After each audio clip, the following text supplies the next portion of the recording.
why today's topic speaks to them. Stefan? Good evening, everybody. My name is Stefan Golis, and in about a week, I will be starting a new position at the University of Chicago Laboratory Schools here in Chicago as a college counselor. Before coming here to Chicago, I actually worked in Toronto, Canada, at a French international school, and before that was at the International School of Bangkok in Thailand. So I've worked as a college counselor abroad. I also myself studied abroad when I was in college in Paris.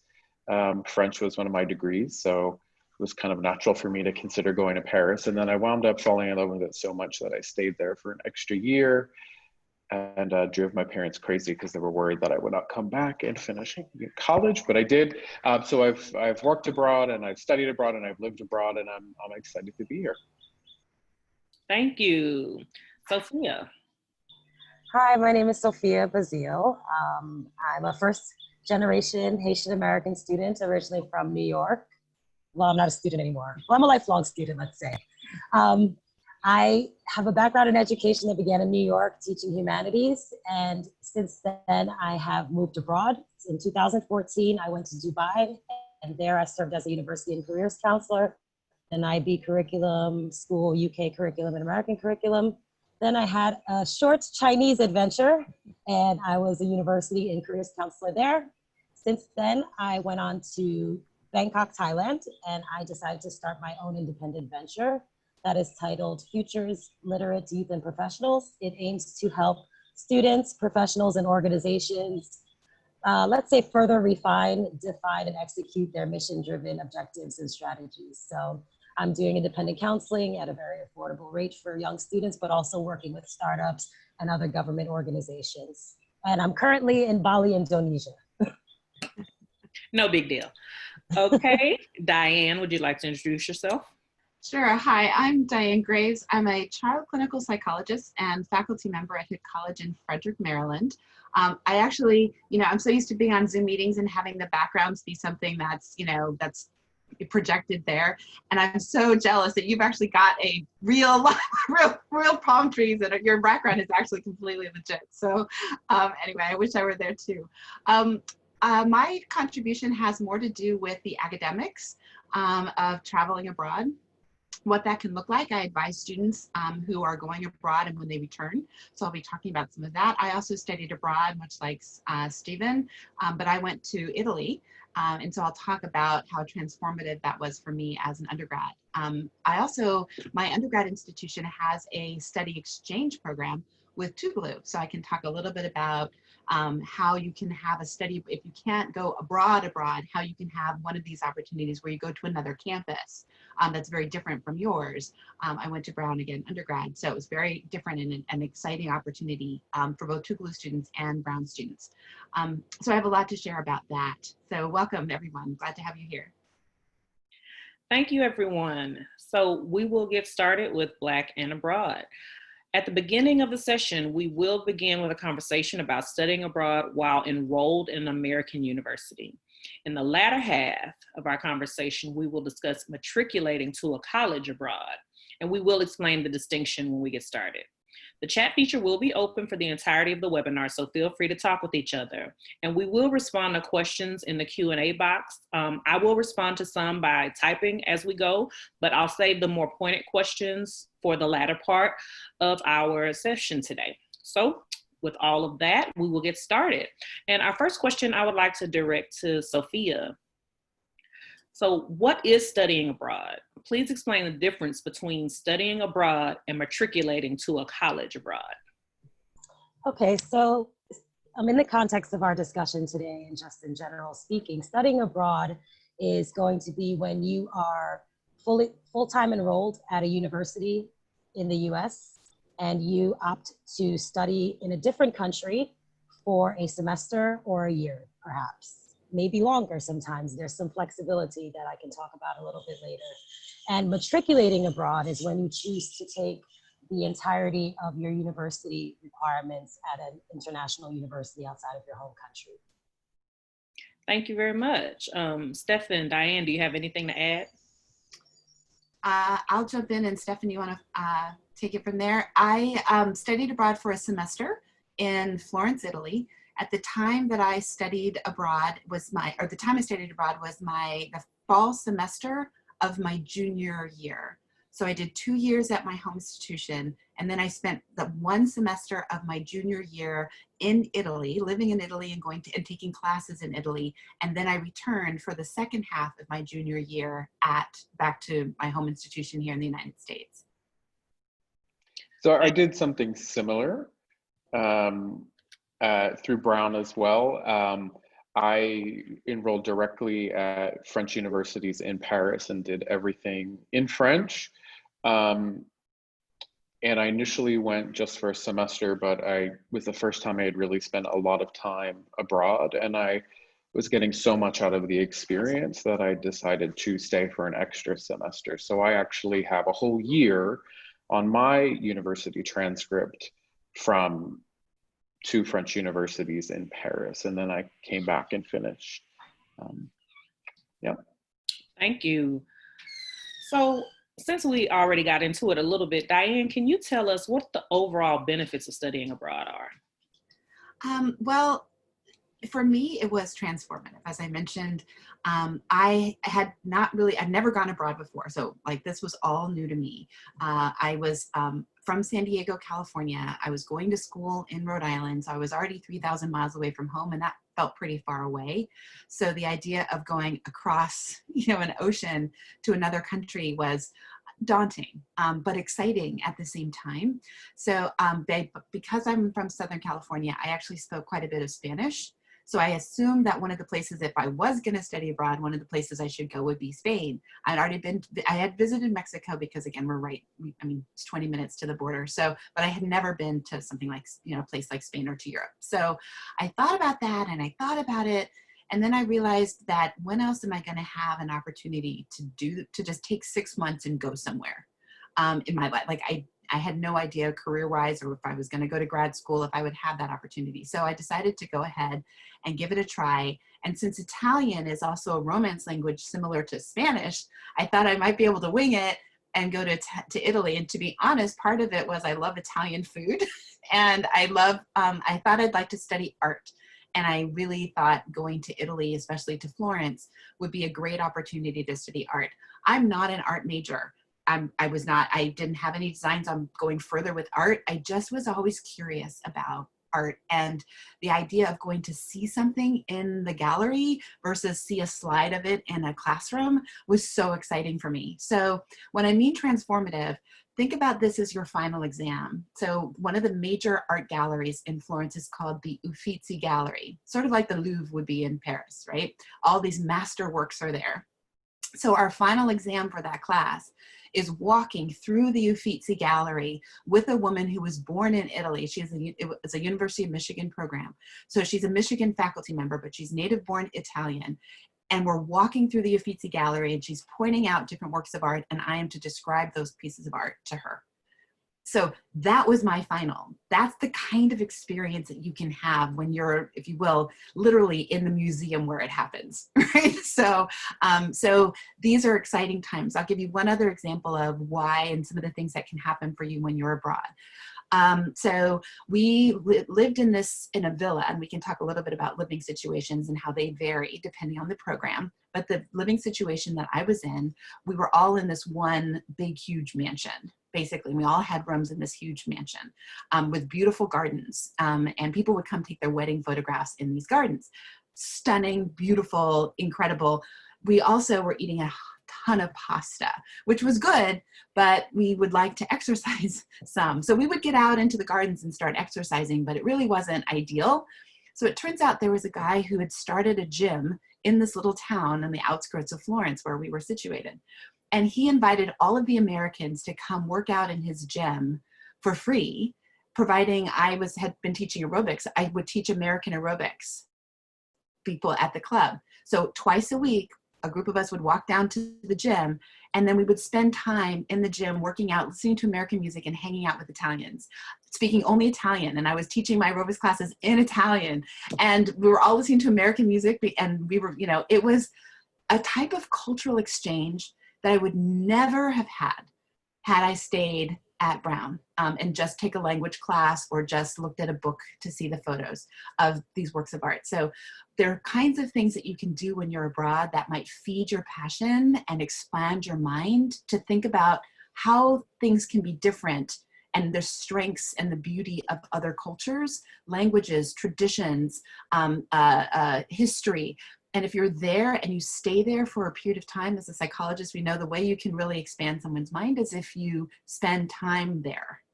And so these programs allow you to spend time there and really get more than just a surface level experience. So I'm a strong proponent of going away for some of your undergrad experience if it's at all possible.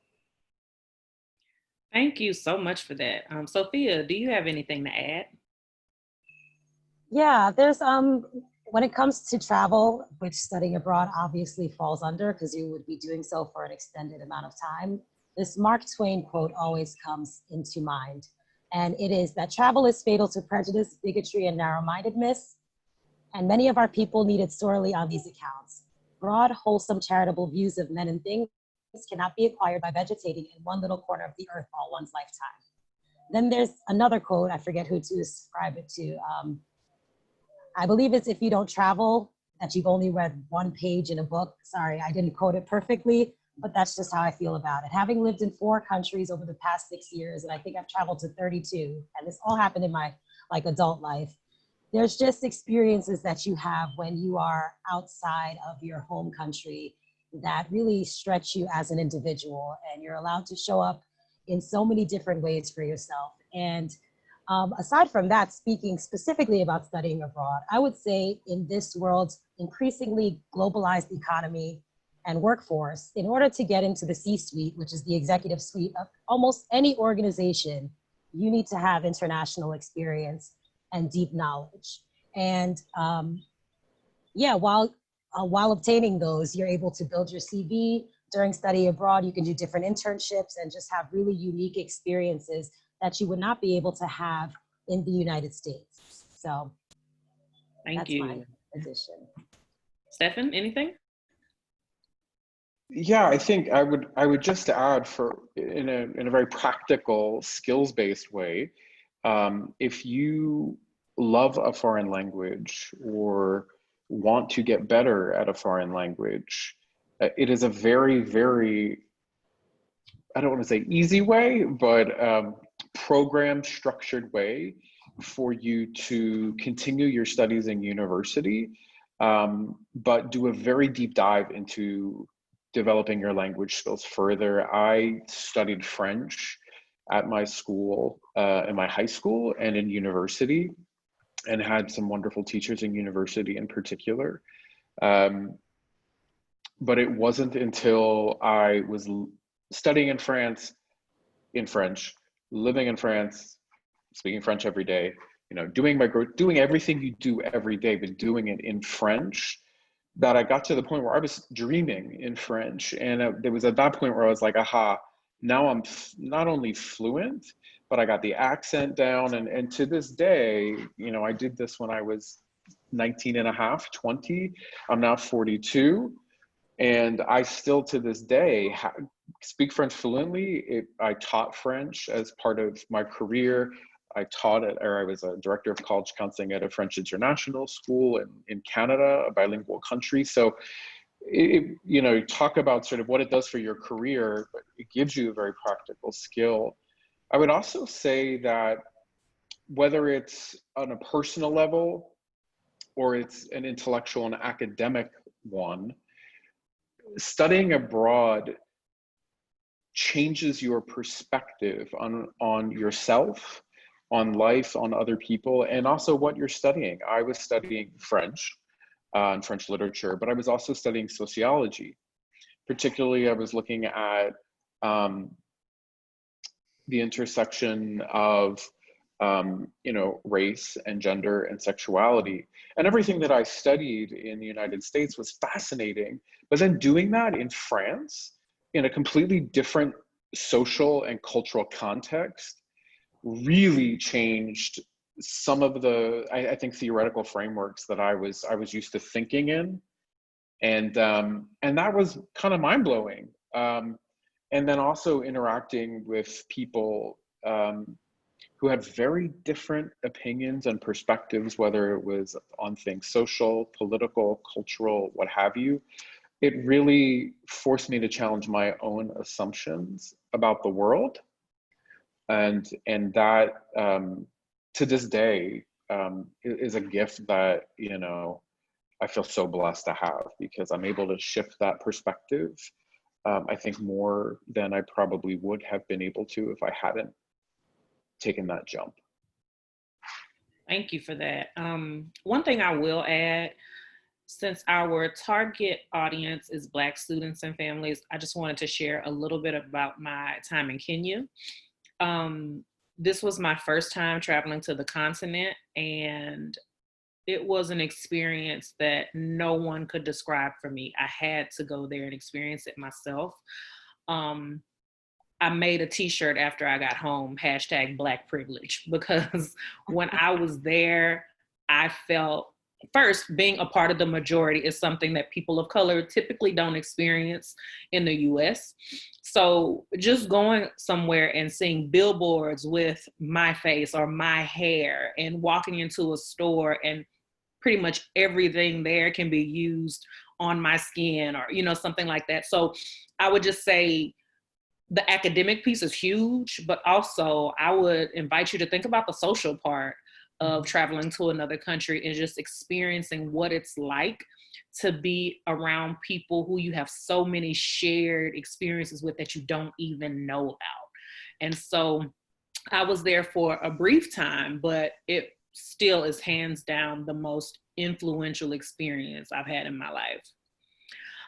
So I would like to ask Stefan another question, and I'm sure this is what a lot of families want to know. Let's talk about money. So what is the cost? How do you pay for it if you don't have that big check to write? So could you talk a little bit about that? Sure. So, you know, a lot of times I find myself as a college counselor saying to families when they ask any question, it depends. And I'm going to say that here. It depends on really your home university in the United States and what kinds of programs they have. So Diane and I, our university, had its own programs in different countries. And so the cost of studying abroad through our university was the same as it would have been if we stayed at the university for that semester or that year. And what was really nice about the setup there too was that I was a recipient of need-based financial aid, and the university did not change my financial aid package as a result of the fact that I was participating in a university-sponsored program. I did have friends who went to different universities that did not have their own programs. And so the cost was different than what it would have been had they stayed at their home universities. For some of them, it was cheaper, and depending upon the country where they went, it was considerably cheaper. For other friends, it was actually the opposite. It was more, I had a friend who went to a public university in our home state, and I believe she was paying around $10,000 a year to be there. Her study abroad program in London was about $25,000, and that didn't include her lodging or getting over there, getting her visa. And so that's stuff to really, you know, as you're exploring universities and colleges as a prospective student, if studying abroad is something that is really important to you and and what you think you want out of your undergraduate experience, it's important to ask the universities or colleges you're considering, well, what's the setup with the study abroad programs, and does it cost more? Does it cost less? Does it cost the same? And if you are a recipient of financial aid, whether it's need-based or merit-based, it's important to ask if that aid is transferable if you are going abroad. You know, what I will say too, though, and this some people bristle when they hear this, there are other programs out there that may be independently run that may cost quite a bit less for a student to attend, but that student's home university may still charge them whatever it is they want to charge them. So if you find a program that you love that is $15,000, your home university may say, cool, do it, we'll support you doing that and we'll transfer the credits back, no problem. But you have to pay our tuition, which if it's a private university could be $55,000.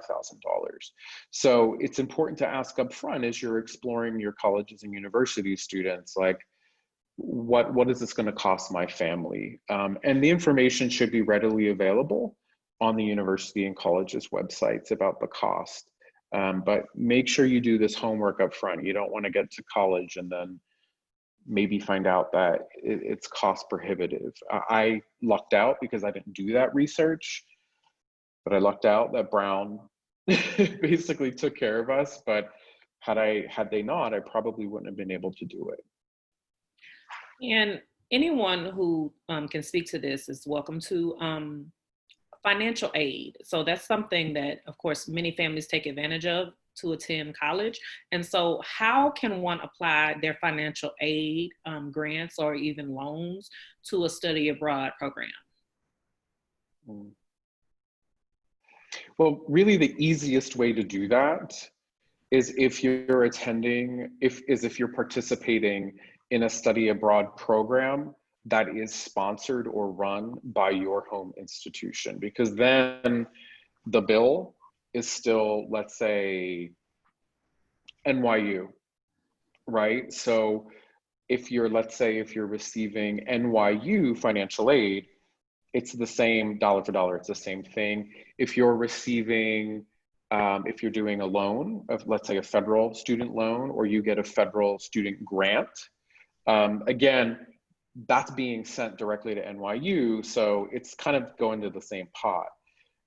If you're receiving federal aid though, and you've got to pay somebody else for the study abroad program, then it can become tricky. You might not be able to use those federal dollars, but typically your home university might help you figure that out.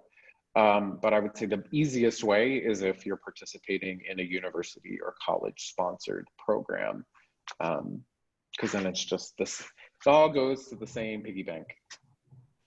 Right, and as our students are already writing a lot of scholarship applications, there are private scholarships that are available that can help cut some of the travel expenses down, some of the, some of those other associated expenses, make it a little bit easier. So I have several students that are going abroad, or hopefully, knock on wood, will be able to go abroad this spring.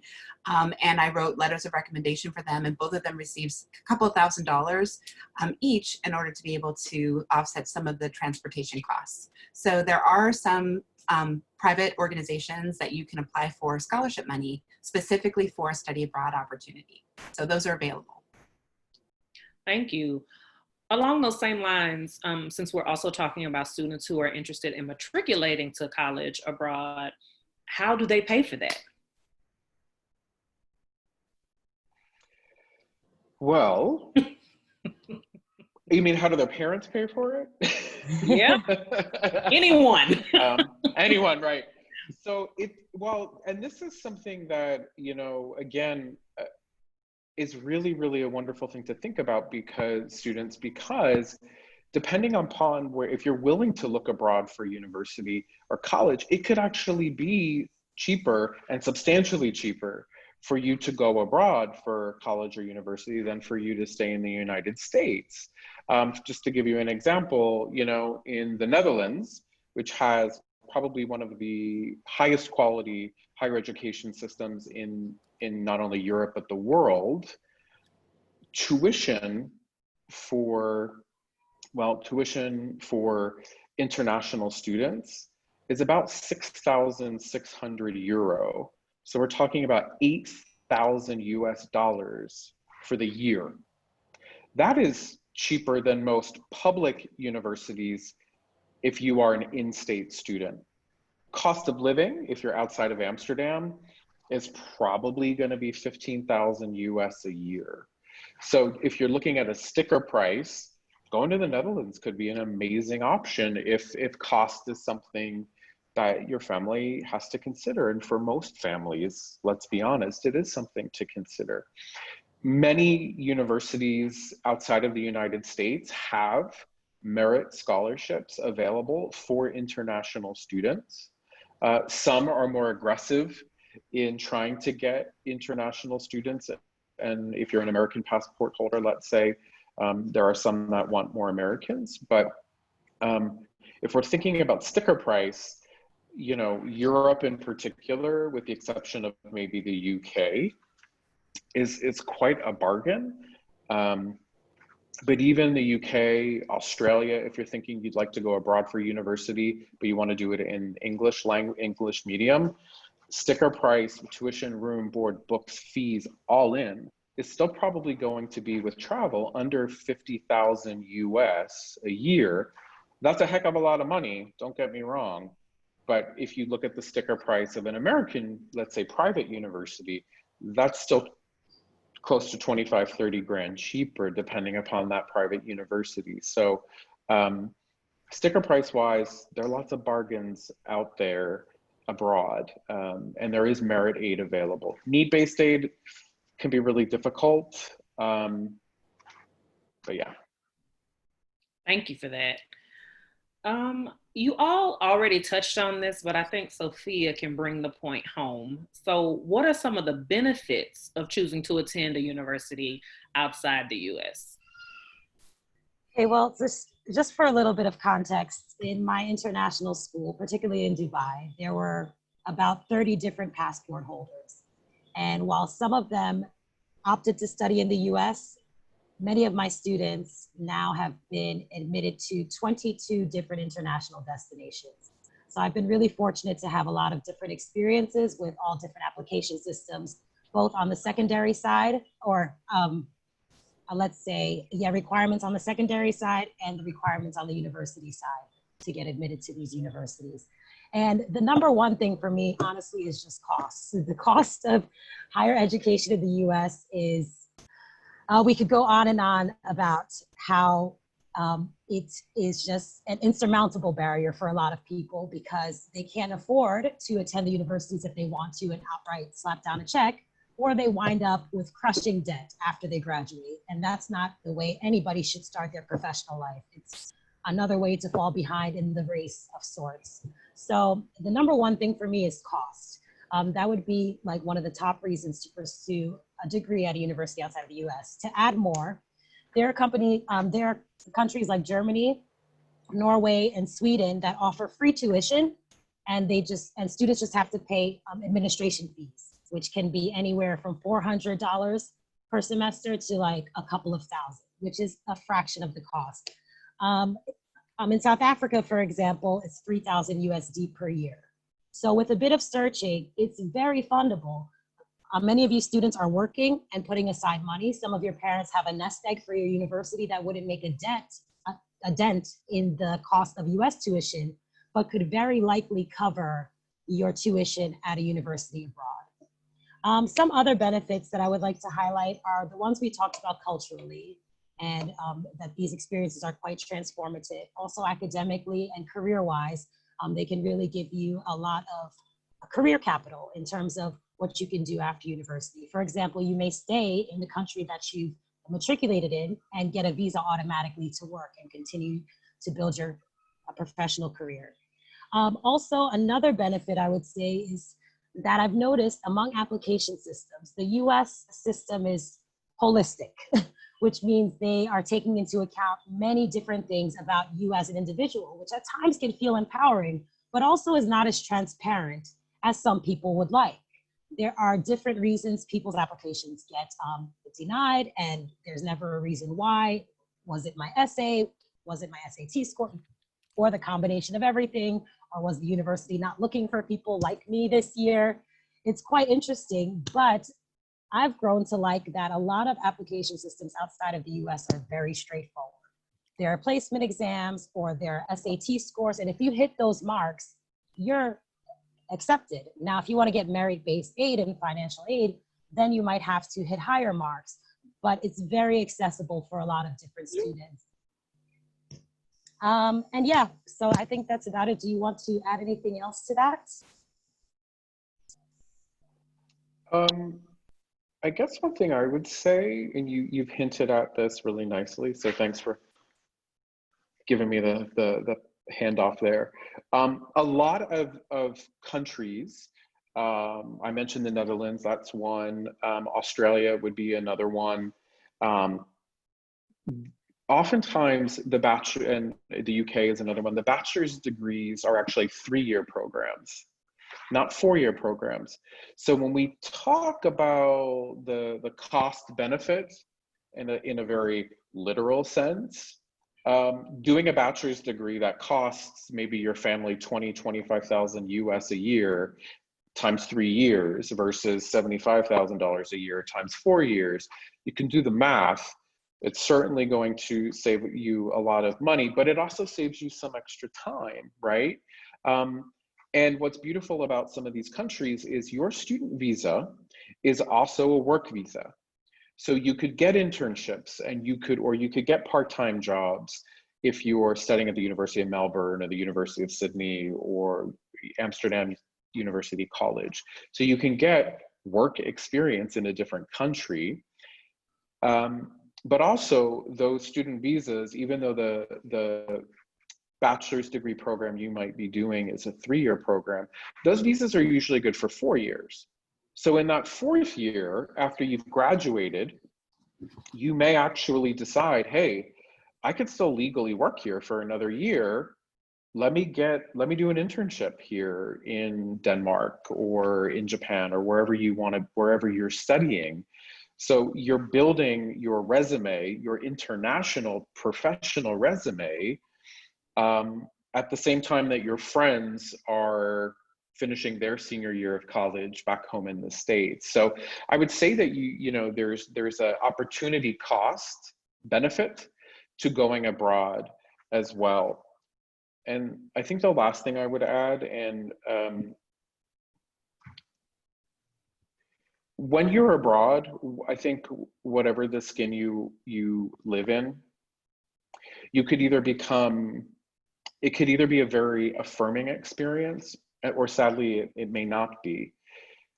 For most students that I have worked with who have studied for university abroad, these have been students who have been, I think, pretty resilient, pretty adventurous, pretty confident students.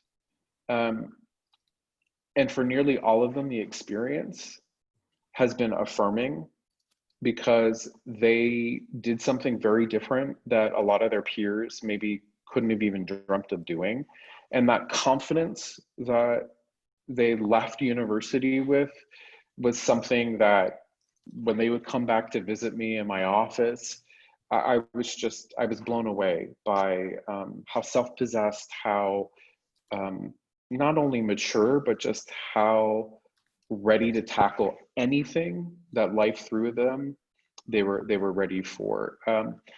You have to be willing to take the risk, but I think the reward in resilience and confidence is pretty incredible. Thank you for that. So I want to go ahead and get into the chat box because we have some good questions that came in.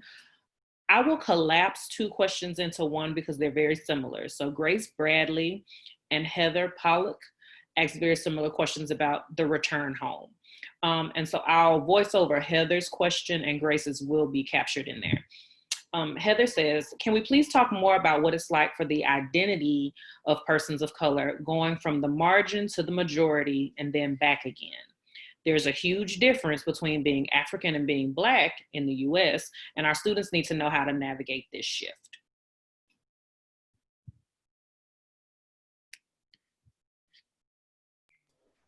I can talk about it to some degree. Would love to hear from Stefan and Sophia as well. So I can talk about it a bit more on a personal level. When you go abroad, as I mentioned, I went away for a semester. even though I didn't, where I went was, again, I was one of the few people of color. So I went from a PWI to a country where I was one of the few people of color, let alone, there were not of Americans, not a lot of Black Americans. So there wasn't that much of a transition there. But for me, how I thought of myself and how I thought of myself in relation to people different from myself shifted, fundamentally shifted by living abroad for 4 months and then spending an extra month traveling. So when I came back, I found how I related to my peers and how I related to my faculty members had changed. And so even though there wasn't this dramatic shift as far as who I looked to be surrounding myself with, inside things had shifted for me in a very powerful way that I didn't realize until I came back. So much like what you've heard from some of the other panelists, when your students come back, or when you've interacted with them after they come back from being abroad, they're a different kind of student, and in a powerful, good way. So when we talk about it being transformative, I'm talking about it in that regard. It's a bit of a double-edged sword, because coming back in this very different mental place about myself and who I am can be very empowering. But it also, you kind of wanted to put all your relationships on hold before you went away, and you just want to pick them right back up again when you get back, and you can't exactly do that. And I was unprepared for kind of how bumpy the reentry was, because they've all been doing stuff for a semester while you've been gone. And then you've had this transformative experience while you've been gone, and you're trying to find a way to re-engage your community. This is, again, if you did a study abroad program versus studying abroad. And I just think that was one of the things I warned students who are thinking about going abroad is, don't assume the reentry is going to be easy, because the reentry, I think, was more challenging than I had reckoned for, but it was also a good it was part of the growth experience for me, was learning then how to reintegrate when I came back. So let's see if Stefan or Sophia can add to that. Yes, in terms of studying and living abroad, huge shifts take place. And again, like Diane said, how you see yourself and also how you see the world. So going back to a place like the United States, I can share my personal experiences and some of my students' experiences, particularly in this day and age when you're so connected via social media and you have an idea of everything that's going on, but you're not physically there. Time away can be very affirming, but also you have conflicting feelings because you're missing your friends and you're missing very momentous cultural things that are happening. Like, for example, the entire summer this year, I've been glued to the BLM movement and all the different developments, or when elections happen. It's a very interesting feeling. Yet returning, you want to jump in and you want to catch up where you left off, but you're fundamentally different. And it takes quite a bit of time to cultivate an awareness of how to interact with people who have not had these experiences. Because sometimes you want to share stories and people have no context to really hear what you're saying or understand it, and that can be disappointing. But also you also have to exhibit some understanding that not everybody's on the same journey, and kind of find your new group of people that you can sort of share these experiences with, or use them to inspire people, really, without making them feel somewhat diminished that they haven't. There's a good way to spread lots of knowledge about what's going on outside for people who don't have the privilege of necessarily studying abroad. Also, coming back from studying abroad just means a different schedule. You might have to pick up work and a lot of other things. And it's just an overall huge transition. But I think most universities do have support for reintegrating yourself into the traditional context. And so I would really recommend, if you study abroad for a semester, or otherwise, if you study abroad for the entirety, that you take advantage of whatever resources are there available for you to readjust socially, emotionally, psychologically, and also just logistically. I guess the only thing I would add is, again, it depends on where maybe a student chooses to study. One of my closest friends in college was a Black woman who went to Paris with me. And she sort of had this romanticized idea of what being a Black woman, a Black American woman in Paris would be like, based on, you know, stories that she's heard. And we were both huge fans of James Baldwin, so as well. So we thought a lot about, oh, it's going to be so different over there. Places are really different, but some of the same issues can pop up for students. I think my friend, her name is Rena, had an amazing experience, in part because she was just looked at in a different way than I think maybe she was in the United States. When she came back to the United States, that was very, very hard for her. Dating was very difficult for her when she came back to the States. And these were things that nobody told her about. And I think it gets to, Sophia, a little bit of what you were saying about kind of coming back and having this new maybe mentality or perspective on maybe your own identity. And then that not necessarily working with your old friends again, your new friends. It was, but for her, she had I don't want to speak for her, but I know she had an amazing time in Paris, and she was not in the majority, obviously, in France. It's still a predominantly white country, right? But it was different. I think too, it's important for any students to think about the history of the country that they might be going to. But for those countries that have long colonial histories, that informs a lot of the politics of today. And that was a part of, I think, Rena's experience in Paris that she hadn't really thought about before she went. It wound up, again, like I said, being very positive for her, but it was still something that she wasn't necessarily prepared for. So I think this is a really awesome question for students to be thinking and parents to be thinking about, like, what are the spaces I'm going to be navigating, and what might that be like? Olivia Johnson and Val Davis had similar questions. I'm going to read them both, but you can feel free to answer whichever one you think applies to you and your experience. So Olivia says, how did you all pick which country to study abroad in? For example, did you have to speak the language spoken in a particular country already, or could you learn it there? Val wants to know, which countries do you currently consider safest for Black students?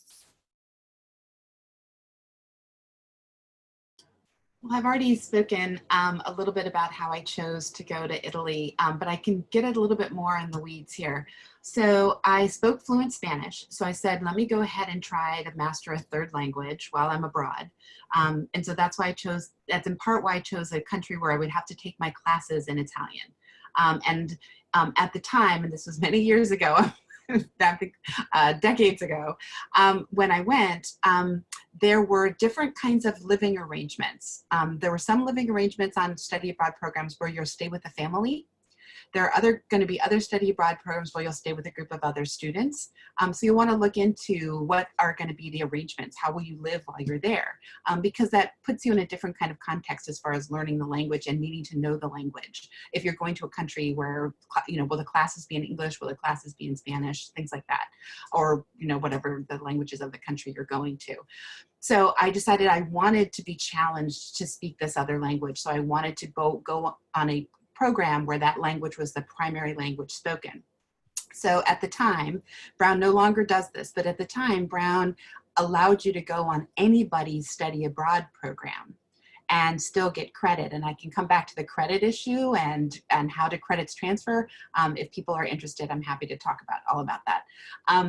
But I chose to go on this University of Michigan program, and my credits transferred back into Brown.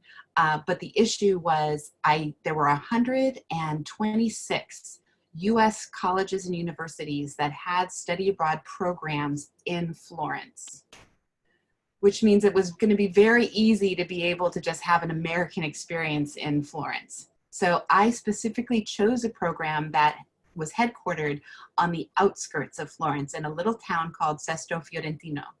And so everyone in this town, nobody spoke English. Everybody spoke Italian. If you wanted to go to the grocery store, if you wanted to get a cup of coffee, if you wanted to go to the gym, everything was in Italian. And so that I felt would challenge me more to speak Italian. I also knew that, and I was trying to be sensitive to cultural issues, I would want to travel on the weekends and go to other countries or you know, go enjoy the scenery and the adventures I could have abroad. And I knew if I stayed with a family as a single female student, it might not be as culturally comfortable for me to just be out, right, in the nights and out on the weekends. And so by staying at the facility that I stayed, there were other students there and we could partner up or go in small groups and travel together. So I immediately had a travel partner, and I also had the opportunity to be a bit more flexible with my schedule. I know other students who wanted to stay with families. So they chose different programs where they can stay with a family and have that experience abroad. So it really depends on what you're looking for, but there are lots of different kinds of programs that will allow you to have the kind of experience you're envisioning you would like to have when you're abroad. In addition, we've talked about a semester abroad, or we've talked about maybe a year abroad. If you don't have a semester or a year, there are some shorter term programs that you can go on. Many colleges might have something called the J term, which are 3 weeks in January. Some programs I know at Hood College where I teach, we have a 2-week abroad program right after graduation. So, you know, everybody's kind of wrapped up, but if you're an underclassman, you can go for those 2 weeks with a faculty member to, I know we've gone to the Galapagos, we've gone to South Africa. And so it's not the same immersive experience that you would have if you're living there for months, but it at least still gets you over abroad, gets you over to some of these countries. You have some set curriculum that you're working on. You have a faculty member or two that are teaching you classes and information, and you still have people that you're traveling with and having that experience with. And those are going to be lower cost. So you might be able to fit that in, especially if you're in a pre-professional program, like you want to go into nursing or you want to go into, you know, social work, and you're trying to get a very professional undergrad degree. You might not have room in your schedule to just take off for a semester, but you might be able to sneak in some study abroad in your J term or over the summer. So, but that's how I chose to go to Italy. Would anyone care to tackle which countries you believe are safer for Black students to study abroad in? Okay, so I can speak about it from the student perspective and overall just from my perspective. And I would say, if I'm keeping it real, almost any country outside of the US. Among expats like myself, there's a feeling that being Black is secondary to being American, right? So you're looked at by your nationality and then your color secondarily. Now, that's not the case in all countries, because there is definitely discrimination and it can be far more nuanced in a lot of places. But in terms of safety, I would say I feel I was safe in Dubai, I was safe in China, I was safe in Thailand, safer in Thailand, I'm safer in Bali. The things that happen in the US just don't happen on the scale anywhere else. And if it does happen, like for example, there are some countries that are more, a little bit more dangerous in terms of crime, like in Central America, South America, different places. It's not because of Blackness that these things happen, okay? So in terms of studying wise, yeah, you really just have your pick. I think there's different cultural context things to take into consideration in terms of how you would be treated when you're in a certain country. For example, if you're in Western Europe, your experience would be very different than if you were in Eastern Europe. For example, in Greece, which is a great location. I love Greece. It's an amazing country, but they've had some economic challenges over the last 5 years or so. And there's been a large influx of migrant workers. And because governments don't always do what they should for their people, there's Greek natives who are looking at migrant workers as the cause of the economic woes. Does that sound familiar? So it's displaced, and that can present some challenges. I myself have been in certain situations where I'm in a place, and until I open my mouth and I speak and I say where I'm from, I'm going to be treated a certain way because the Black community that exists there might be there for reasons other than employment or other than education. And I'm not going to get into that, but it's about seeking opportunity in ways that we personally might not see as viable, but these people have left their countries and are looking to make a living, and you can be lumped in based on your skin color. But it's really rare that I've ever felt unsafe as a professional, and I have very few reports of my students feeling unsafe actively in a different country. So all these things require research into the nuance. It's always developing as people, well, not now, COVID has us all pretty stationary, but I guarantee when the borders open up, there's a lot of conversations happening in both adult and younger communities about what opportunities might be like outside of the US. And migration is a fluid thing that's going to be very interesting to watch over the next few years as well. I would just add that anti-Blackness isn't exclusive to the US. So that's just something to kind of have in your back pocket when you are searching for countries to study abroad in, or countries in which to study abroad. But I would just say research, research, research. It's very important to do your research and also connect to people who, even if they don't live there currently, who have been there, who have studied abroad there. Connect to people who look like you, who have some sort of experience in countries that you are familiar with, or sorry, not familiar with, because I get it, I'm a parent and I don't want to send my student, my child anywhere where they won't be safe, but I'm also Black in America, so going outside isn't really safe anymore. So I would just say, arm yourself with the facts and do your research. So we're just about at the 5-minute mark, but I do want to address all of the questions we have in the chat. And so if you need to hang up, please feel free, but if you want to hang in there with us, we'll still have some good conversation. Okay, so let's see here. Kaya Mitchell-Scott, she wants to know, how does your degree translate here in the US? Is it valued the same as a degree earned in the US? I'm happy to jump on that one. It depends, Kaya. I do think that it really does depend on what you want to do with your degree. For example, if you or your child, not sure which one you are, if you're thinking about coming back to the United States, let's say, to go to graduate school, there are hundreds of thousands of unbelievable universities out there that if you have done well at, you will not have a problem gaining access to top-notch graduate school programs back here in the United States. And in fact, it might actually help you get in because you've had a different experience as an undergraduate than many of your co-applicants have had. Because you did your undergraduate work elsewhere. And you may have had that extra year of work experience under your belt as well. I think if you were planning on entering the job market right away, again, it could be difficult if you're talking about, let's say, going to Canada and you're going to the University of Toronto, University of British Columbia, McGill. Those are universities that are pretty well recognized in the United States, right? In the UK, I think there are many universities over there, Oxford, Cambridge, names that probably you've seen on a sweatshirt before walking around.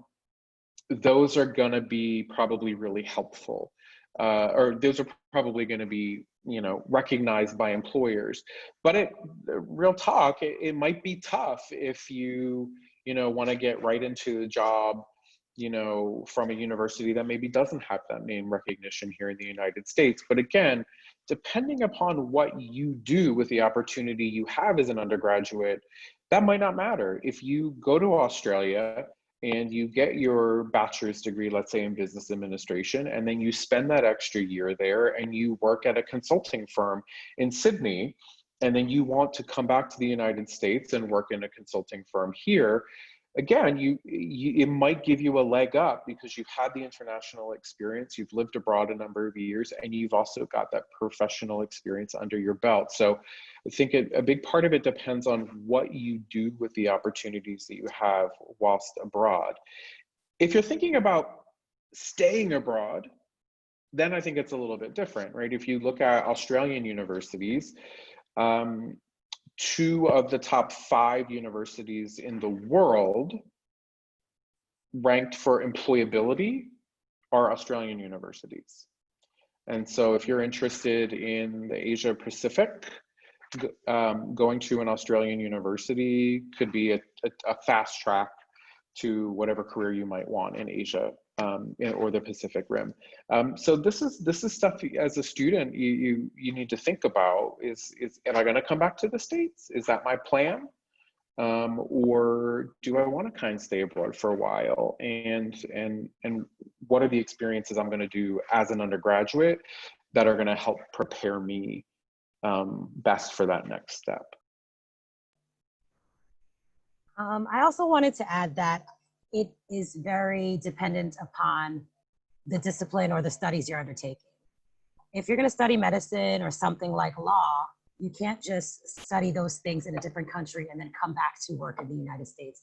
It's very different systems, and you would have to potentially, I know in some nursing schools, you're able to transfer by taking certain exams, okay, and obtain employment here, but it's going to depend. Some are very different and far more difficult to transfer your credentials and qualifications to living in the US, if that should be your plan. So certain majors and disciplines, you should really do your research to understand, especially ones that require certifications and licensures, really do your deep research to understand what it would be like to transfer back to the US for postgraduate studies or for working opportunities. Thank you. Simi Adiemo says, I've always wanted to spend a year studying in Spain, but I've been stopped by fear. How do you deal with fear of not being accepted, whether it's because of the color of your skin or not, while being abroad? I think, I can answer that as a clinical psychologist. Sorry, my cat's making a little appearance here. I can answer that as a psychologist and just say, that's part of the reason why it's maybe even more important for you to go. Because if you don't want to make decisions out of fear, right? You want to make them from a place of you'll be fine and use your resources while you're there. The more you get informed about the place you're going, your university or college here in the US will have a study abroad representative, a faculty member or a staff member of the school that will help you navigate both how to get abroad and how to come back. And they're going to become your mentor. Right? So you'll have somebody there to guide you. You don't have to figure all of this out by yourself. There's somebody at your school who will help you. There are also tons of great resources online to give you some tips and advice about going abroad to specific countries. There are all kinds of chat groups that you can join, Facebook groups that you can join to get that information, so that you'll realize that some nervousness and anxiety about the unknown, that's a good thing.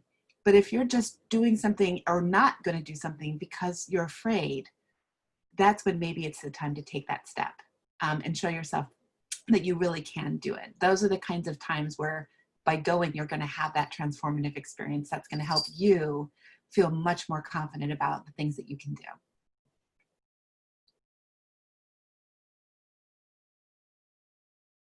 Yes, I would agree with everything Diane said. And just to give you a bit of background, I think I was born a traveler. I mean, my parents are not from the US, they're from Haiti, and they still live in the US, but I'm the only one in my family who's lived abroad and traveled as much as I have. And I was traveling since I could read a book. When I was 3 years old, I was in Narnia, in some other place. And then I was very fortunate to grow up in New York and have really immersive experiences with lots of different cultures there. And then I only went on my I went to Haiti with my dad when I was a teenager, and that was very eye-opening, but my family did not travel. I took advantage of whatever resources there were to help me understand other people, have empathy for other people, develop cultural awareness, and get exposure. That was from books, that was from films, that was from traveling around New York. And then when I could get on a plane, I went on a plane. So I think nowadays, especially with social media, there's really a whole lot of opportunities to kind of begin to visualize yourself and put yourself in different contexts and get really personal anecdotal experience from a whole range of people with different motivations and different experiences and different backgrounds to help you more confidently make a decision about if this is something that you want to do. So like Diane said, don't let fear stop you from potentially what can be one of the most amazing experiences of your life. Use the resources that are available to you, many of them free, to begin to explore and reach out. Don't be afraid to ask questions. People like myself and Diane and Stefan and everyone else likes to talk about their experiences and really help someone to go ahead and take the leap and have something new and exciting for their lives. Thank you for that, Sophia. And Dr. Graves, I won't expand because the psychologist and the world traveler have spoken. Well, one thing I will add is just a cheesy acronym, fear, false evidence appearing real. I've always held to that anytime I'm frightened of something. And so you just have to remind yourself that once you do that gut check and get over that, you can really open yourself up to a world of opportunity. Okay, Belina Logan, what about diversity on college campuses abroad? What is it like to be a person of color in some of these foreign countries? And so you've already addressed what it's like being POC, but yeah, let's talk about diversity on campuses abroad. So one thing that we sort of mentioned before, Sophia mentioned before about the admissions process in a lot of other countries is that it's kind of just by the numbers, right? Like you have this score on the SAT, or you've got this many points predicted on your IB, or you had this GPA, right? They're not looking at many other things. And that's kind of a double-edged sword in some ways, because it may not take into account anything else about anybody's life that may have or may have not impacted academic achievement, right?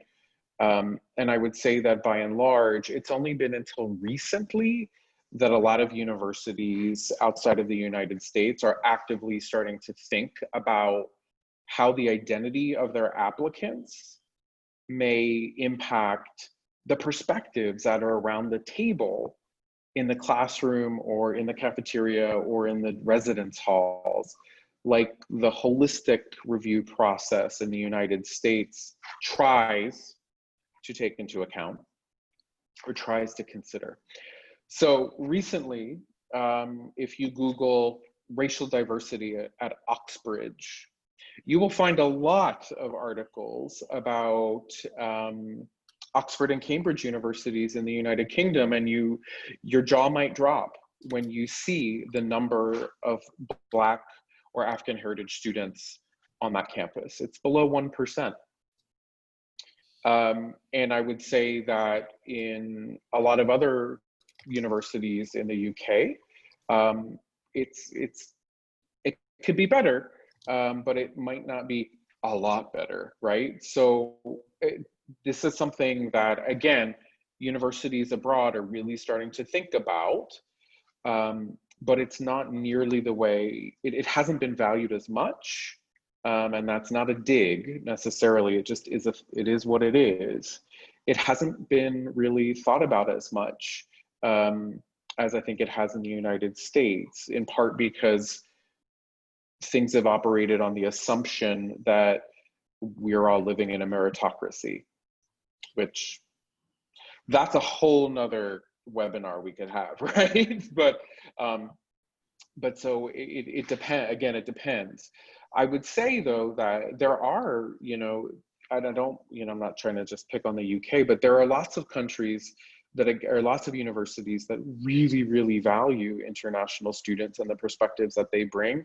I know that in Canada, which I know doesn't seem that far away, But I promise you, Canada is a different country than the United States. Almost 1 in 3 university students in Canada is not Canadian. In Australia, it's close to that as well. It's about 1 in 3. There are some universities in the Netherlands that aim to have 50 in certain programs, at least 50% of their students be not Dutch. And while different passports doesn't guarantee a different racial mix necessarily, it could. And so, you know, I think it's about doing your research again, but the diversity by and large will not be the same. But then again, it also depends on where you go, right? Yeah, I wanted to say that one of the things that I found the most illuminating in all of my travels was that when I went to these countries, for example, in China or in Greece or in Thailand, and I encountered the African community, like people from the actual countries on the actual continent, I would ask what they were doing there, and many of them were studying and were university students. So in all of the countries that I've either worked with or traveled, African students have been availing these opportunities to study abroad, often on scholarships, for a really, really long time. So it made me start to wonder, why are African American students or Black students in the US not availing themselves of these opportunities? And I think it's, first of all, lack of awareness. And then there's the idea that US universities are the holy grail in some contexts, and that's the only way to get a top paying job and the only way to move forward in your career. That's just simply not true. It's not. Everyone has to find the right fit and the right, at the right cost, at the right cultural context, academically, professionally. There's so many things that go into making the university choice. I think it's super important for you all to really start thinking about how an experience outside of the US, either short term or for the entirety of your university career, could really personalize it and make it what's best for you in your long-term ambitions and objectives in life. Like, I often think about how different my life would be if I had left the US sooner. When I was either in university, that would have been hard because I was an athlete, but right after university, when I was 23 in New York, I had this hunger and this fearlessness of things that wasn't well served in that environment. And over my 20s, I got kind of worn down by life in New York, stressful, rat race, crime, dirty things. And then I took all that baggage with me overseas. So it wasn't as fresh of an experience as it could have been. So having left earlier, I would have made more money, saved more money, lots and lots of things that, that I hope to expose the younger generation to, and even parents. I mean, it's not too late for you neither. I know lots of people who take their families abroad and have their students in international high schools while they're earning a very good paycheck with all these benefits, flights, insurance, tuition covered. Like, I just think that any experience abroad, short or long in duration, is just, can really shift so many things in your life. Courtney Thames wants to know, and you know what? Micaiah Bedford, I'll collapse these two questions. Micaiah was with us last week as well, and she said, hello again. Courtney and Micaiah asked very similar questions. So Courtney says, were there ever times when you felt lonely or homesick while traveling abroad? If so, how often? And then Micaiah says, I've never really considered much of what we're discussing, though I've always wanted to study abroad, but I do have one question. How can one prepare themselves when having to deal with limited access to resources that are easily available? So I think they just kind of tie in with the homesickness. And so feel free to address that. Well, I can give you this, a quick example. So I knew I was only going to go for 4 months, right? And so was I homesick? Sometimes, but there's so much that's happening. It's easy to stay busy. And I think that staying busy really helps. So going exploring, finding other students that are studying abroad and partnering up and going away for a weekend. I'm a big Sound of Music fan, and so taking the train up to Salzburg and going to Austria and seeing where they filmed the movie. You know, some of those are priceless memories, and they kept me from being too sad or lonely. You know, when I went abroad, you know, dinosaurs were roaming the earth. It was old. We didn't have the internet. We didn't have cell phones. We didn't have Facebook. I had no way of staying in touch with my family. I think technology is going to be your friend when you're abroad, but you actually have to know when to use technology to balance out feeling comfortable and when to set technology down and be in this space, be mindful in this space to really have it take root. If you quickly are always just taking photos or videos and sending them back to your friends, you're really not allowing yourself to be part of what's happening in the moment. So technology can help you stay connected, and then you need to be able to put that technology down to be in this new place where you are and experience the growth that you're capable of having. So I made this pact. I said for 4 months, I'm going to eat only Italian food at Italian places, and it's going to, and I lived that for like a month and a half. And then we took a trip down to Rome, and there was a McDonald's, and I was like, okay, fine, I'm going to McDonald's just because I miss a burger. So, you know, that helps. There are some friendly things that are familiar things. When you're abroad, it's not all completely foreign. The U.S. has you know, exported quite a bit of our culture. So if you get real homesick and want a quarter pounder, you can get a quarter pounder with cheese and some fries. And then afterwards, I was like, why did I miss that? I want to go back to the fresh pasta I'm having. So. But just know technology can help, and the fact that you probably can find a few remnants or a few pieces of home wherever you are that can help you bide your time until you can be back with your family and friends. So, yes, I would also just say you may be surprised at how advanced other countries are in the areas of technology, resources, fashion, you know, anything that you're passionate about. The US has kind of sold us this, we're the best, the only, the nation, number one. And while I'm grateful for being a US citizen and all of that, I push back against that because as a world traveler, I know there are countries who outperform us in a lot of these areas, just as good, if not better, academically and all of those things. So while yes, we are very accustomed to what we have here in this country, we're not the only ones that have it. And oftentimes we weren't the first ones to have it. So I will ask another question here. And I will say all of the questions in the chat have been answered. And so I'll just ask one final question, and please, all panelists, answer it because we want all of your perspectives. What do you think Black students specifically should do to prepare themselves for a study abroad experience?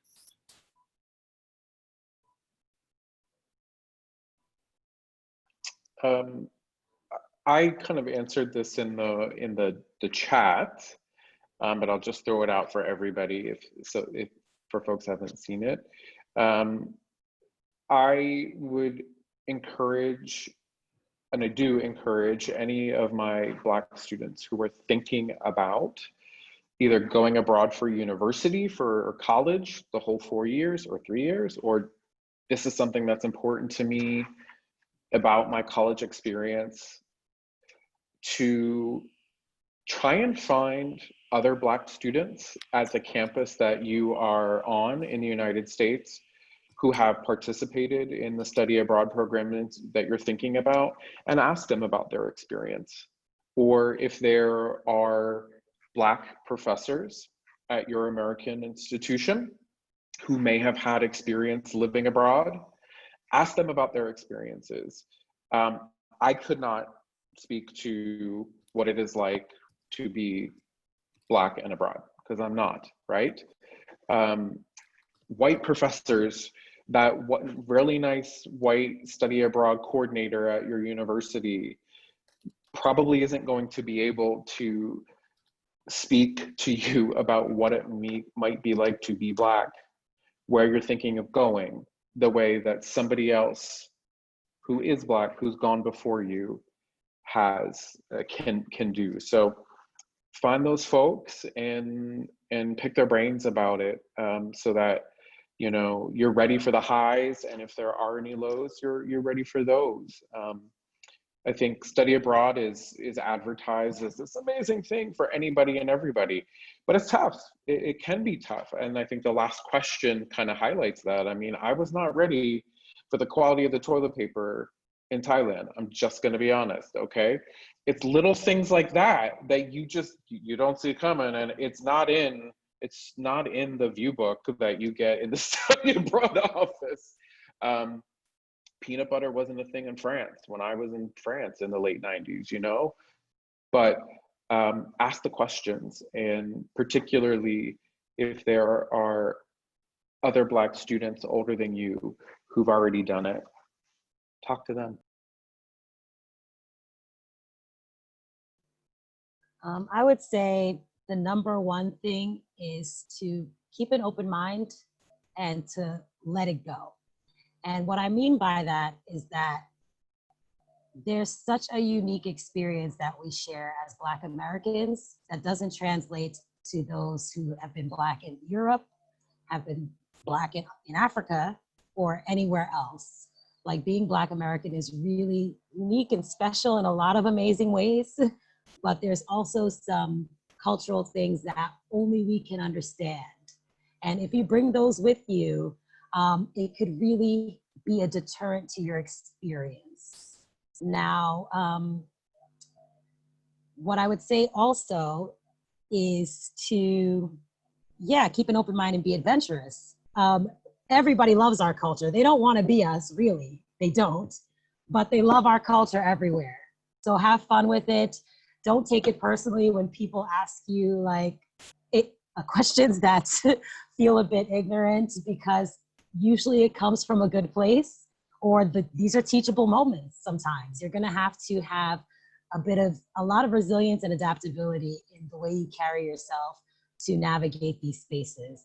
And also, one of my favorite things is just having it be an adventure. I feel like I was put on this earth to go around and travel. Not everybody can, but I'm very privileged to do so, because I'm not some character on a TV. I am a person, and by meeting me and interacting with me, I feel like I'm doing my part in this world to erase bigotry and just spread the fact that we're all human, and we're not a monolith, obviously, and that we all have really unique cultural experiences. And for example, one of my favorite things is getting a haircut in different countries. You can't see because I'm growing my hair back in quarantine, but this was shaved, and it's been shaved for like 4 years. So I got it done by a Syrian woman in Dubai the first time. Then it was the Syrians in Dubai who used to lace my hair up. I've had my hair cut in Greece, in Serbia, in Hong Kong. I have an amazing Chinese barber from the time I was in China. And it's just like, these are the little human experiences that bring us together. And it's just so cool to sit at a barbershop chair. He loves the culture just as much as your guy on the corner as well. And it's just a very human experience. So I say keep an open mind and look at it as an adventure, and just have resilience, let things go, and realize there are just so many perspectives, and we're all coming into this situation from such unique places that it's not always about you, right? Right, and I guess I can, both, comments from Stefan and Sophia were fantastic. So I will have to put on my professor hat and bring us back to my encouragement is just don't lose sight of the prize, which is that undergraduate degree, right?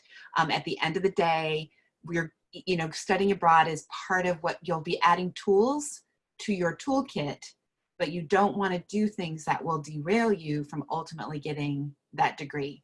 So my piece of advice for Black students is I want each and every one of you to get that paper, right? And so what you want to do is make sure that whatever study abroad program you go on, that you're working closely with your university or your home college or university, or maybe your professional organization to know, am I going to be able to take this college degree from abroad, this university degree from abroad, and apply it to this career path here in the US? What do I need to do?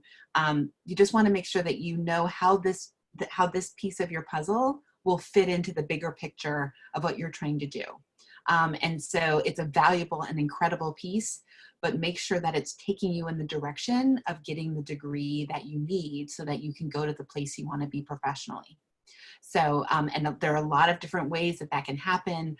You just want to make sure your credits will transfer. You want to make sure that your programs are going to be affordable. You're going to want to make sure that you don't get off track at your home institution, that you're still making that progress, because at the end of the day, we want you to have all of these incredible experiences, and as you walk across the stage and get your degree. So thanks again. One thing that one of our attendees asked last week that we will continue to do is to reintroduce yourself at the end of the webinar for the folks who weren't on the call when we started. So I'll just start. I'm Dr. Ashley Bennett, Director of College Counseling at KIPP Sunnyside High School in Houston, and I'm also a co-leader in Accept. Stefan? Hi, everybody. Stefan Golis. I'm college counselor at University of Chicago Laboratory Schools in Chicago. Yep. Hi, I'm Sophia. I work as an independent college counselor and career counselor, and I work remotely with students from all around the world, currently based in Bali, Indonesia. And hi, I'm Dr. Diane Graves. I'm a child clinical psychologist and professor of psychology and counseling at Hood College in Frederick, Maryland. Well, ladies and gentlemen, we really thank you for your time today. We really appreciate you hanging in there with us an extra 24 minutes. So that's it for today. Next Tuesday, we'll be back at it. So please join us again. If there are any lingering questions, feel free to shoot us an email, and we'd be happy to follow up with you. And yes, the recording will be made available to all who registered. Marie will get that out at some point this week. If there's nothing else, panelists. All right, so thank you very much, everyone. Have a great night, and we hope to see you next week. Thank you, everyone. Thanks. Have a